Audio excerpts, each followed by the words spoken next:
Good afternoon everybody. कैसे हैं भाई लोग? सब बढ़िया? ठीक से? चलिए, हमने कल कुछ एमसीक्यूज किए थे। आज हम फर्दर कुछ एमसीक्यूज लेके आए हैं रेडियो कम्युनिकेशन के, जिसके साथ हमारा radio communication finally it will B over. तो आज हम कुछ नए एमसीक्यूज स्टार्ट करते हैं। अगेन आई विल रिपीट, जो हमारे एमसीक्यूज हैं, जो हम यहाँ पे एमसीक्यूज कर रहे हैं, वो उनकी अप्रोच ऐसी रखी गई है कि उनमें आपके वन लाइनर्स पे ऐड किए गए हैं। आपके जो है असर्शन रीजन भी जो है वो ऐड किया गया हुआ है। तो ऑन टॉप ऑफ दैट उनको ऐसे बनाया गया है, उनको अरेंज किया गया है कि आपका रिवीजन भी स्ट्रांग हो, आपकी डेप्थ भी जो है वो इंक्रीज हो जाए कंसेप्ट्स की। ठीक है, इन एमसीक्यूज जिन कंसेप्ट्स पे बेस्ड हैं, जो हमने पढ़ा हुआ है, वो सारे लेक्चर्स जिनमें हमने क्लास में बहुत डिटेल्स में ये सारी चीजें पढ़ी हुई हैं, सारे टॉपिक्स पढ़े हुए हैं, वो आपको स्टडी नॉर्म्स ऐप में मिल जाएंगे। ठीक है, आप अपने कोर्स का टाइटल डाल के वहां पे ये कोर्स बिल्कुल डिस्काउंटेड प्राइस पे जो है परचेज कर सकते हो। बहुत ही डेप्थ में वहां पे हमने क्लासेस में ये सारा डिस्कस किया हुआ है। ठीक है, उन्हीं के फिर आगे हम आज एमसीक्यूज कर रहे हैं। तो चलिए फिर हम स्टार्ट करते हैं। आइए, पहला एमसीक्यू 35 तक हमने कल कर लिए थे, आज हम 35 से आगे चल रहे हैं। आइए, एसर्शन, एसएसबी बोले तो single side band, single side band requires complex receiver design. पहली स्टेटमेंट है कि सिंगल साइड बैंड को जो है रिसीवर डिजाइन, इसको कॉम्प्लेक्स चाहिए। भाई मैंने आपको बोला ये स्टेटमेंट ट्रू है। ये ट्रू क्यों है? क्योंकि मैंने आपको क्लास में भी पढ़ाया था कि सिंगल साइड बैंड जो है, नॉर्मली हमारे पास क्या होता है, ये एलएसबी एक साइड बैंड, ये यूएसबी दूसरा साइड बैंड, और बीच में कैरियर। ठीक है, अब सिंगल साइड बैंड क्या करता है? सिंगल साइड बैंड इन दोनों में से किसी एक साइड बैंड को हटा देगा, किसी एक साइड बैंड को हटा देगा। ठीक है, सिंगल साइड बैंड ऐसा करेगा, किसी एक साइड बैंड को हटा देगा। तो मेरे इससे होता क्या, हमने क्लास में डिस्कस किया था, बैंडविड्थ कम हो जाती है, जो मेरे लिए बहुत अच्छी बात है। पावर कंजप्शन कम हो जाती है, जो मेरे लिए बहुत अच्छी बात है। ठीक है, लेकिन एक ड्रॉबैक क्या है? एक ड्रॉबैक ये है कि ये जो मैंने एक साइड बैंड हटा दिया, एक तो ये हटाना बहुत कॉम्प्लिकेटेड प्रोसेस है। भाई हट जाएगा उसके बाद तो फायदा है, लेकिन साइड बैंड को हटाना, चाहे एलएसबी हटाओ चाहे यूएसबी हटाओ, ठीक है, ये बहुत कॉम्प्लिकेटेड प्रोसेस है। इसको हटाने के लिए भी अपरेटस मशीनरी थोड़ी कॉम्प्लिकेटेड चाहिए। और जब ये सिग्नल हटाने के बाद, जब ये सिग्नल आगे रिसीविंग पॉइंट पे पहुंचेगा, तो जो रिसीवर होगा, एसएसबी का जो रिसीवर होगा, वो भी कॉम्प्लेक्स होना चाहिए, क्योंकि मेरे पास ये प्रोसेस ही कॉम्प्लिकेटेड, ये प्रोसेस ही कॉम्प्लिकेटेड है। तो भाई क्या है, SSB requires complex receiver design, बात तो बिल्कुल सही है, ये असर्शन है। रीजन क्या है? Carrier recovery is needed, carrier recovery is needed, बिल्कुल। कैरियर रिकवरी का क्या मतलब है? मैं एसएसबी में मैं क्या कर देता हूं, एक साइड में हटा देता हूं, और कैरियर को क्या कर देता हूं, सप्रेस करता हूं। कैरियर को क्या करता हूं, सप्रेस करता हूं। अब मेरे पास ये प्रोसेस कॉम्प्लिकेटेड क्यों हो जाता है रिसीविंग पॉइंट पे? क्योंकि एक तो मुझे ये सारा प्रोसेस करना ही, यूएसबी से इंफॉर्मेशन एक्सट्रैक्ट करनी, वो सब तो करना ही करना है, लेकिन साथ में पूरे का पूरा कैरियर एक्सट्रैक्ट करना है, पूरे का पूरा कैरियर सिग्नल जिसको मैंने सप्रेस कर दिया था ट्रांसमीटर में, उसको एक्सट्रैक्ट करना है। तो इसीलिए मेरे पास रिसीवर का डिजाइन जो है कॉम्प्लिकेटेड हो जाता है।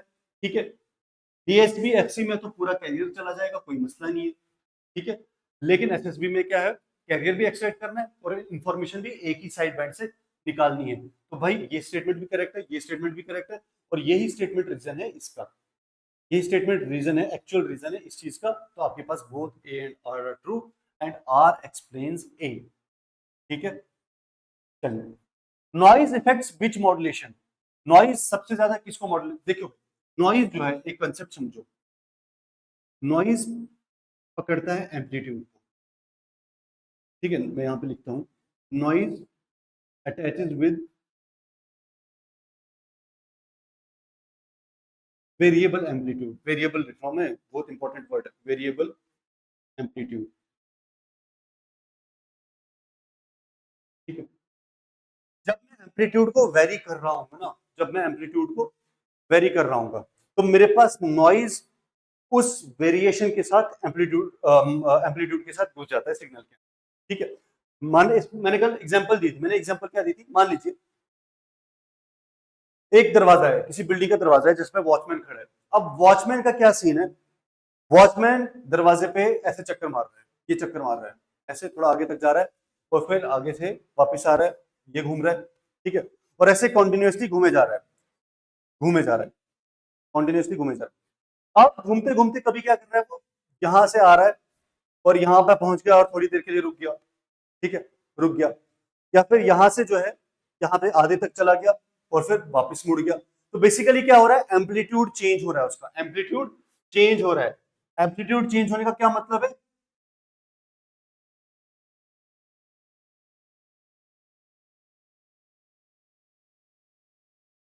ये एम्पलीट्यूड चेंज हो रहा है, जो यहाँ पे एम्पलीट्यूड ये है, फिर ये है, ठीक है, ये है, एम्पलीट्यूड चेंज हो रहा है, ठीक है। अब इससे क्या होगा, नॉइज एक चोर है, नॉइज चोर है, वो देख रहा है कि भाई ये गेट कीपर जो है इधर जा रहा है, उधर जा रहा है, फिर रैंडमली जा रहा है, इसका कोई प्रॉपर सीक्वेंस है नहीं, तो वो क्या करेगा, वो देखेगा कि भाई, वो मौके में रहेगा कि भाई गेट कीपर कब थोड़ा और जो है वॉचमैन थोड़ा आगे चला जाए या वहां पे जाके रुक जाए तो मैं सिग्नल में घुस जाऊं, मैं बिल्डिंग के अंदर घुस जाऊं। तो भाई ऐसा ही सीन होता है, ठीक है। नॉइज जो है वो इजीली मेरे पास वेरिएबल एम्पलीट्यूड के साथ अटैच हो जाता है, इसीलिए सबसे ज्यादा नॉइज इफेक्ट किस में करता है, एम्पलीट्यूड मॉड्यूलेशन में। एम्पलीट्यूड मॉड्यूलेशन में क्यों, क्योंकि मैं एम्पलीट्यूड मॉड्यूलेशन में एम्पलीट्यूड को चेंज करता हूं, एम्पलीट्यूड को वेरी करता हूं, जो कि नॉइज के लिए बहुत ही अच्छी बात है। नॉइज तो चाहता ही है कि एम्पलीट्यूड जो है वो वेरिएशन में चलता रहे ताकि मैं क्या है आराम से स्नीक इन कर पाऊं, ठीक है। तो नॉइज सबसे ज्यादा कहां पे इफेक्ट करता है, एम्पलीट्यूड मॉड्यूलेशन। चलिए, the ratio of maximum frequency deviation to modulating frequency is, maximum frequency deviation मतलब delta F to modulating frequency F M. भाई ये रेशियो किसके बराबर होता है, ये बराबर होता है एम के, मॉड्यूलेटिंग इंडेक्स के, लेकिन किस केस में, एफ एम के केस में। एफ एम के केस में मॉड्यूलेशन इंडेक्स का क्या फॉर्मूला है, delta F upon F M, ठीक है, modulation index of frequency modulation, ठीक है। तो ये फॉर्मूला है भाई। भाई कहीं पे बीटा दिया होता है, कुछ लोग एम लिखते हैं, तो डजंट मैटर, बीटा भी मॉड्यूलेशन इंडेक्स है, एम भी मॉड्यूलेशन इंडेक्स है। तो फ्रीक्वेंसी मॉड्यूलेशन के केस में क्या फॉर्मूला है, मॉड्यूलेशन इंडेक्स का delta F by F M. चलिए नेक्स्ट आइए इसी फॉर्मूला पे, एफ एम सिग्नल है, उस डेल्टा एफ आपके पास इतना दिया हुआ है, फ्रीक्वेंसी मॉड्यूलेशन इतना दिया, मॉड्यूलेशन इंडेक्स बताओ। तो भाई आपको पता है, सबसे पहले देखो सिग्नल कौन सा है, एफएम, क्योंकि फॉर्मूला चेंज होगा भाई, अगर एएम है तो फॉर्मूला चेंज हो जाएगा। एफएम है तो एफएम में फॉर्मूला आपको पता है delta F upon frequency of modulating signal. तो डेल्टा एफ कितना दिया, यूनिट्स चेक करो, किलो हर्ट्ज, किलो हर्ट्ज, इसका मतलब यूनिट्स चेंज नहीं करने। तो 75 अपॉन कितने, आंसर क्या आ जाएगा आपके पास, 5, 5 आ जाएगा ना, 15 5 किलो हर्ट्ज, सॉरी एक्स, वो kilohertz kilohertz cancel, modulation index unitless, modulation index क्या होता है भाई, यूनिटलेस। इंडेक्सेस जितने भी होते हैं जिनको इंडाइसेस बोलते हैं वो यूनिटलेस ही होते हैं, यूनिटलेस, डायमेंशनलेस, यूनिटलेस। चलिए, bandwidth of SSP signal is, मैंने कल भी समझाया था, आज दोबारा समझा रहा हूं। बैंडविड्थ क्या है हमारे पास, देखो भाई, बैंडविड्थ सबसे पहले एएम सिग्नल की होगी और फिर बैंडविड्थ एफएम सिग्नल की होगी। एएम सिग्नल में मेरे पास कितने सिग्नल्स हैं, DSB double side band full carrier, double double side band suppressed carrier, और फिर क्या है, सिंगल साइड बैंड, ठीक है। मैंने आपको बताया था इसकी बैंडविड्थ का फॉर्मूला होता है twice FM, frequency of modulating signal, इसका भी ट्वाइस एफएम और इसका एफएम, ठीक है। और फ्रीक्वेंसी मॉड्यूलेशन का तो हमने कोई टाइप नहीं पढ़ी थी, डायरेक्ट फ्रीक्वेंसी मॉड्यूलेशन, और उसकी बैंडविड्थ कितनी होती है, 2 into deviation of frequency plus frequency of modulating, ठीक है। ये है बैंडविड्थ के फॉर्मूले, ठीक है, एएम की टाइप्स की और सीधे एफएम की। उसने क्या पूछा, एसएसबी, एसएसबी का क्या होता है भाई, एफएम, एफएम क्या है, frequency of modulating signal, frequency FM is equal to frequency of modulating signal, modulating ठीक है। Which communication system is used in TV sound transmission? TV की साउंड बोलिए भाई, तो मैंने आपको बोला था एक होता है टीवी का साउंड, एक होता है टीवी का वीडियो। ठीक है, तो वीडियो के लिए तो मैं एम्पलीट्यूड मॉड्यूलेशन यूज करता हूं और साउंड के लिए frequency modulation.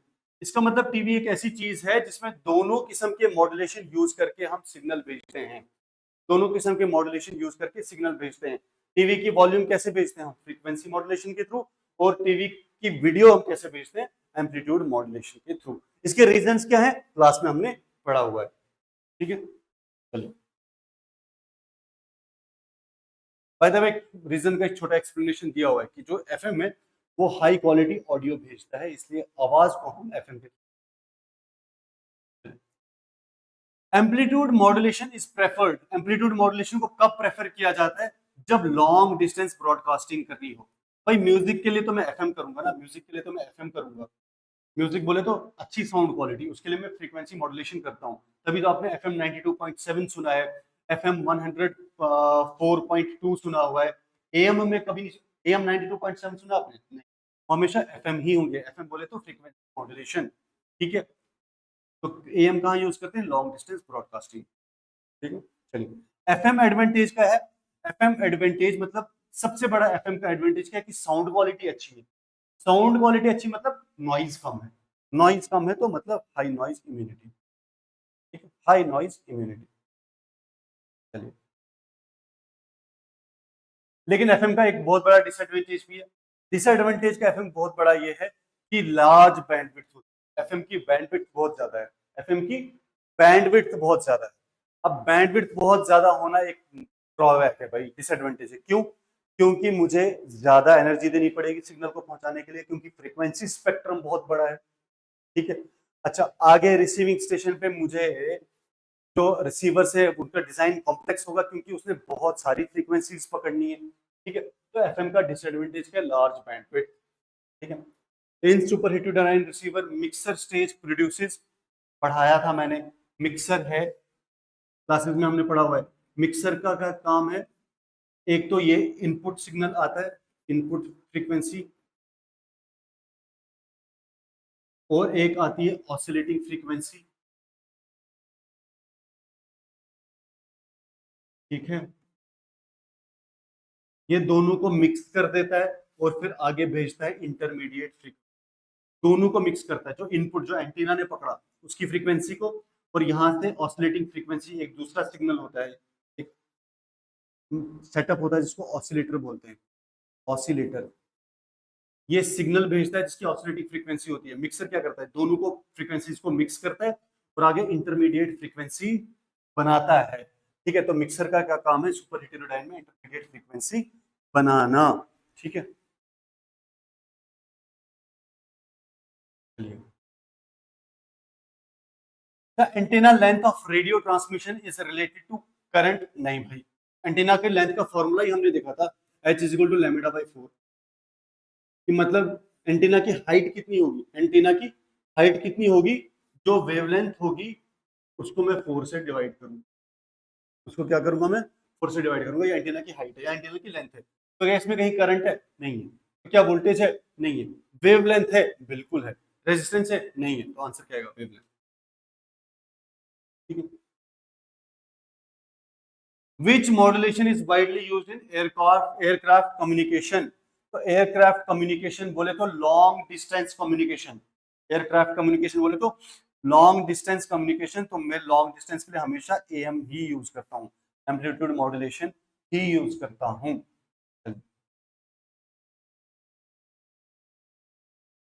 Which statement is correct? Frequency modulation है स्मॉलर बैंडविड्थ। नहीं भाई, फ्रीक्वेंसी मॉड्यूलेशन का तो बहुत बड़ा बैंडविड्थ होता है, यही तो इसका ड्रॉबैक है। SSB waste maximum power. नहीं भाई, एसएसबी तो पावर को रिड्यूस करता है। मैं सिंगल साइड बैंड हटा देता हूँ, दो में से एक साइड बैंड हटा देता हूँ, मुझे अब एक ही साइड बैंड भेजना है तो पावर कम हो जाएगी। ठीक है, तो पावर जो है ये वेस्ट नहीं करता है, ये भी गलत है। Double side band suppress carrier improves power efficiency by suppressing carrier. बिल्कुल सही बात है, नाम में ही एससी है, मतलब सप्रेस्ड कैरियर। कैरियर को सप्रेस करता है, दबा देता है। जब कैरियर को दबाएगा तो कैरियर की जो पावर होगी, जो कैरियर को मुझे देनी थी, अब वो पावर देने की जरूरत नहीं है, तो पावर एफिशिएंसी बढ़ जाएगी। ये स्टेटमेंट करेक्ट है। Amplitude modulation is immune to noise, नहीं भाई, एम्पलीट्यूड मॉड्यूलेशन का मतलब मैं एम्पलीट्यूड को चेंज कर रहा हूं, और नॉइज तो घुसेगा ही तब जब एम्पलीट्यूड चेंज हो रहा होगा। इसका मतलब ये स्टेटमेंट भी गलत है।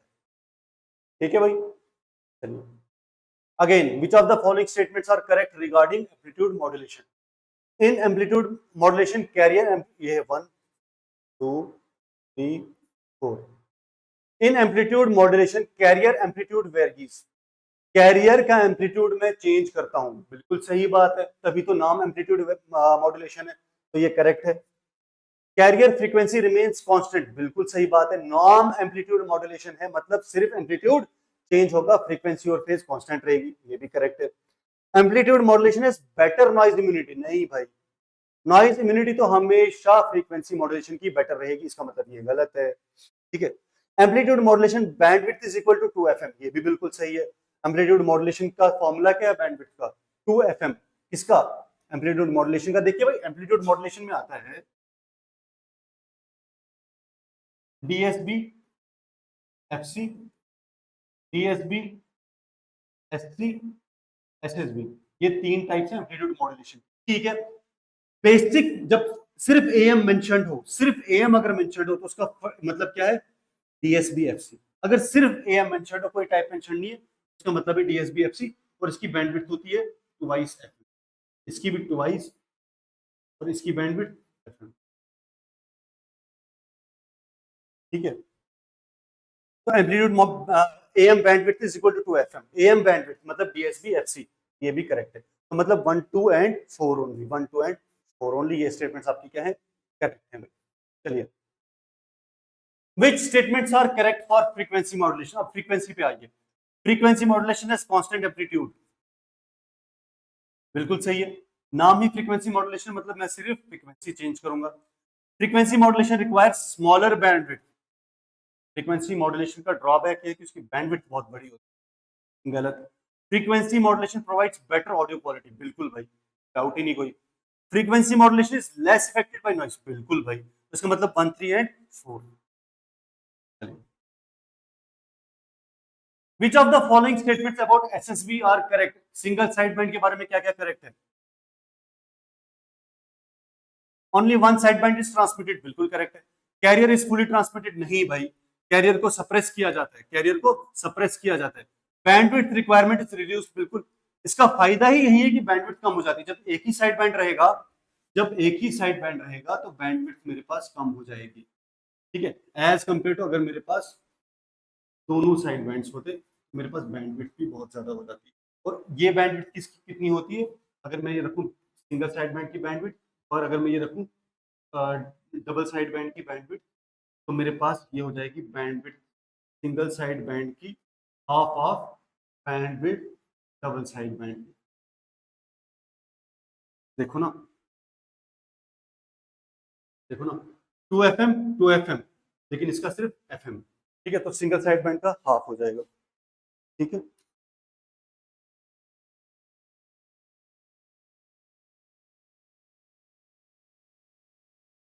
ठीक है, चलिए।